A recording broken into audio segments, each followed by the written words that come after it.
Joining us now are two members of a legendary political family deeply involved in this crisis, Senator Mary Landrieu, Louisiana, and her brother Mitch Landrieu. Welcome to you. I understand, Senator, you're the older sister, so you get to go first. And let me talk to you about the hearing yesterday. You pushed Interior Secretary Ken Salazar very hard on the idea that BP has to pay the lost wages for these workers across the oil service industry in Louisiana. The White House is behind you on this, but we saw overnight BP stock tanking again. It's lost half its value, and analysts say it may soon have to declare bankruptcy. So the company is now resisting this call to pay the wages. One official told the Wall Street Journal this morning somewhere a line has to be drawn. They don't want to pay these lost wages for oil workers. Are you worried that this is going to push BP into bankruptcy? Well, first of all, the last company that people in the Gulf Coast want to see go bankrupt is BP, because we're depending on them to clean up our environment and make our people whole. But, George, one of the more important issues, and I know it's hard for people not from the Gulf to understand this, but half of our families make their living fishing. The other half of our families make their living in the Gulf drilling for oil and gas that this country desperately needs. So this is a conundrum for us. Very difficult situation. We've got at one hand fight to clean our environment and to help our fishermen to do what they need to do to stay whole, but we also have to get this moratoria that this administration has slapped on with not a lot of economic analysis, in my view, get them to shorten it and get these deep wells drilling safely again in the Gulf. And it's a very tough situation, but every one of these 33 deep water wells employs directly hundreds of people and indirectly thousands. So this is a tough issue for us, George, and we got to work our way through it. I do want to ask you about that, but you do believe that BP for now has to make up these lost wages. Mayor Landrieu, John Hofmeister, the former CEO of Shell Oil, says this is an example of BP being crushed by the jaws of government and political bullying. Well, I don't think that's necessarily true. I mean, that's an interesting view. Basically, down here, the livelihoods of people are being completely and totally threatened.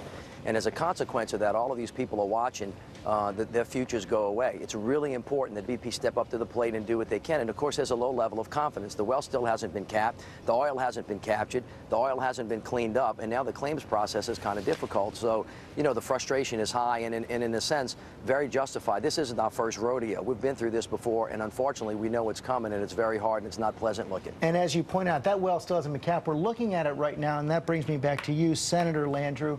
Isn't it reckless to be lifting the moratorium on deepwater drilling when one of the things we've learned from this is that there is no really reliable way to cap a well 5,000 feet below the water? George, that is a very good question, but the economic analysis shows that it may be more detrimental, not just to the region and to the country, by driving off deepwater drilling from our shore. This country consumes 20 million barrels of oil a day. We're only producing 9 million. So the question is, does everyone want to park their cars the next 30 days? Now, I'm very serious about this. We have to make sure these rigs are safe. No one's saying that, not Mitch, not myself. But it can be done. The analysis for the 33, like SWAT teams, can go in, check everything, make sure they are sufficient, make sure that they are going to operate safely with extra safety, but let them get back to work. But just to be clear, we have thousands of companies, George. There are thousands of companies in the Gulf Coast that will also go bankrupt if we're not careful. But as you say, we have to make sure they are safe, and those Absolutely. 33 drill rigs have not yet been fully tested. Shouldn't they be fully tested? George, absolutely they should be fully tested, but many of them have been certified and they can operate safely. This is one company, this is one well, and it's a terrible situation, and nobody's making light of it. But what I'm saying as strongly as I can to this president, the economic analysis is devastating to many companies, thousands of companies from Houston to Mobile, and we better be very careful before we drive every one of these 33 deep water wells to Africa or India. Mayor, we only have a few seconds left, but your sister was pretty tough on Interior Secretary Salazar yesterday in the hearing. Do you have confidence in the administration, specifically Interior Secretary Salazar right now? Should he keep his job? Oh, absolutely. Well, let me say this. He's got to do his job well, as does the president, and they're working really hard at it. But just think about the position that the people in the Gulf Coast are in. You're damned if you do and you're damned if you don't. This country has allowed us to be the tip of the spear to this nation's energy security and national security, and they won't give us the money back that we need to protect ourselves. That's really the big picture, and there are a lot of different things coming at us at one time. The people down here are frustrated. We want to keep the focus on BP. BP is the one that did this. BP is the one that can't cap the well. BP is the one that can't capture the oil or clean the coast, and the claims process has gone slow. So we want to keep our foot on BP. We want to keep working hard at it. Mayor, and Senator, George, I am not much. asking Ken Salazar to resign. He's a good guy. He needs to stay there. We just need to keep the pressure on him to get this moratorium shortened. Thanks for making that very clear. Thank you both for your time this morning. Elizabeth?